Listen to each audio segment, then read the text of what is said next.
Japanese submarine sank 2 torpedoes into our side, Chief. Just coming back from the island of Tinian Delady. Just delivered the bomb.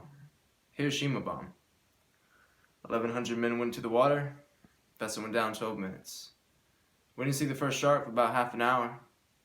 It's a tiger. 13-footer. And you know what when you're in the water, Chief, you can tell by looking at the dorsal of the tail? Well, we didn't know. Because our bomb mission had been so secret, no distress signal had been sent. They didn't even list us overdue for about a week. Very first light, Chief. Sharks come cruising. So we formed ourselves into tight groups. And the idea was, before the idea, it was kind of like old squares in a battle like you see in the calendar, like the Battle of Waterloo. The idea was shark come to the nearest man, and that man start pounding and howling and screaming. Sometimes shark go away, but sometimes shark wouldn't go away. Sometimes shark, they look right at you, right into your eyes. The thing about a shark is he's got lifeless eyes, black eyes, like a doll's eyes.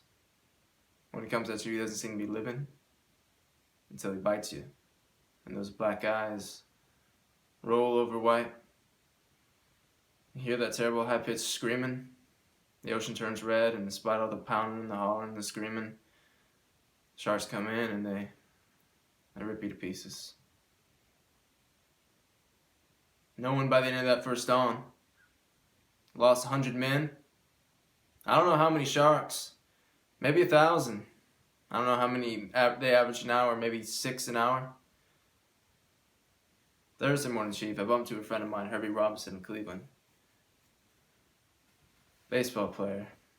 Bosun's mate. I thought he was asleep. So I reached over to wake him. Well, he kind of bobbed up and down in the water like a top upended. He'd been bitten in half below the waist. Noon the 5th day, Mr. Hooper, a Lockwood Ventura saw us. Swung low and saw us. And he a lot younger pilot than Mr. Hooper here. Anyway, he saw us. About three hours later, big fat PBY come down and started to pick us up. And that was when I was most frightened. I was waiting for my turn. I never put on a life jacket again. So 1,100 men went to the water. 316 men came out. June the 29th, 1945. Anyway, we delivered the bomb.